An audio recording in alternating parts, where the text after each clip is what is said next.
दोस्तों, Radhe Krishna legal aid foundation के channel पर आप सब लोगों का बहुत बहुत स्वागत है। आज मैं आपके साथ एक बहुत इंपॉर्टेंट ऑर्डर की इंफॉर्मेशन शेयर करूंगा जो आप सबके कॉमन बेनिफिट के लिए है। यह ऑर्डर 4 सितंबर 2024 को writ petition number 12315 of 2024 Sushma Kumari versus सशस्त्र सीमा बल में पास किया था दिल्ली हाई कोर्ट ने। इस केस में कोर्ट ने एसएसबी को डायरेक्शंस दी स्पेसिफिकली कि वो एक मेरिट लिस्ट तैयार करें और मेरिट लिस्ट के बेस पर जो वैकेंसीज अनफिल्ड रह गई हैं उनको वो फिलअप करें on the basis of merits. इस केस का लिटिल बैकग्राउंड मैं आप लोगों के साथ शेयर करना चाहूँगा। ये जो एसएसबी ने रिक्रूटमेंट्स निकाली थी वो सब इंस्पेक्टर कम्युनिकेशन की निकाली थी 2023 में, और जो जनरल कैटेगरी की जो सीट्स थी, जो वैकेंसीज थी वो 34 थी, और उसमें से जो सिलेक्टेड कैंडिडेट्स थे कुछ लोगों ने उसमें ज्वाइन नहीं किया। 2 वैकेंसीज क्लियरली खाली रह गई थी और कुछ पिटिशनर्स हमारे पास आए और उन्होंने बताया कि उनके मार्क्स जो हैं वो कट ऑफ मार्क्स के बराबर हैं, जो लास्ट सिलेक्टेड कैंडिडेट्स हैं उसके बराबर हैं, पर क्योंकि उनके पेपर नंबर 2 में कुछ कम मार्क्स थे इसलिए वो सिलेक्ट नहीं हो पाए। उन्होंने हमसे गुजारिश की कि हम उनकी मदद करें और हम रिट पिटीशन फाइल करें कि जो वैकेंसीज अनफिल्ड रह गई हैं इस पोस्ट पर उसमें जो पिटिशनर्स हैं उनको ले लिया जाए। इसलिए हमने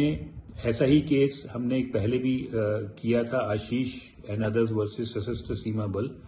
जिसमें कि एक ऑर्डर पास हुआ था 23 अगस्त 2022 को,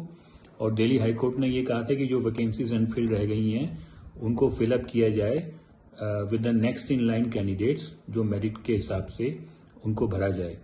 उसी को बेस बनाकर हमने ये रिट पिटीशन फाइल की, और इसमें एसएसपी के जो एडवोकेट थे उन्होंने एक पॉइंट उठाया कि इसी टाइप से पहले भी दिल्ली हाई कोर्ट में कुछ केसेस के अंदर जिनके नाम हैं रविराज, प्रेम सिंह, सुभाष चिल्लर, दिल्ली हाई कोर्ट ने कुछ ऑर्डर्स पास किए थे कि वेटिंग लिस्ट रिजर्व पैनल बनाने के लिए और अनफिल्ड वैकेंसीज को फिलअप करने के लिए, और उसमें जो डिपार्टमेंट है, गवर्नमेंट है, वो सुप्रीम कोर्ट चली गई और सुप्रीम कोर्ट ने जो दिल्ली हाई कोर्ट का ऑर्डर है उसको स्टे कर दिया और उसके ऊपर सुनवाई हो रही है। तो उन्होंने बड़ी कोशिश की कि इस केस में, सुषमा कुमारी के केस में भी जो है कोर्ट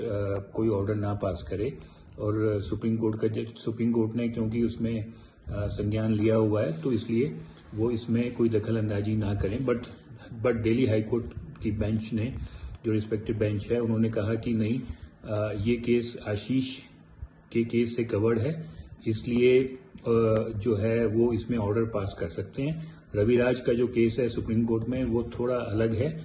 उसके इफेक्ट्स अलग हैं, वो एप्लीकेबिलिटी उनकी डाउटफुल है, और उन्होंने दिल्ली हाई कोर्ट ने आशीष एंड अदर्स के केस को लाइफ ऑन करके ये स्पेसिफिक डायरेक्शंस दे दी कि इसमें वेटिंग लिस्ट बनाई जाए और मेरिट के ऊपर जो है अनफिल्ड वैकेंसीज को फिलअप किया जाए, और जो पिटिशनर्स अगर मेरिट के हिसाब से अगर उनका नंबर ऊपर है तो उनको जरूर जो 2-3 वैकेंसी जो भी रह गई हैं उनकी जगह उनको लिया जाए। सो ये बहुत ही महत्वपूर्ण ऑर्डर है जो अभी 4 सितंबर 2024 को पास हुआ है, और it will have a very wider ramifications. बहुत लोगों को ये अफेक्ट करेगा और आप सब लोगों को इस बारे में पता होना चाहिए, इसीलिए ये मैंने वीडियो बनाया जिससे कि मैं आप लोगों को इस बारे में अवगत करवा पाऊँ। Thank you very much.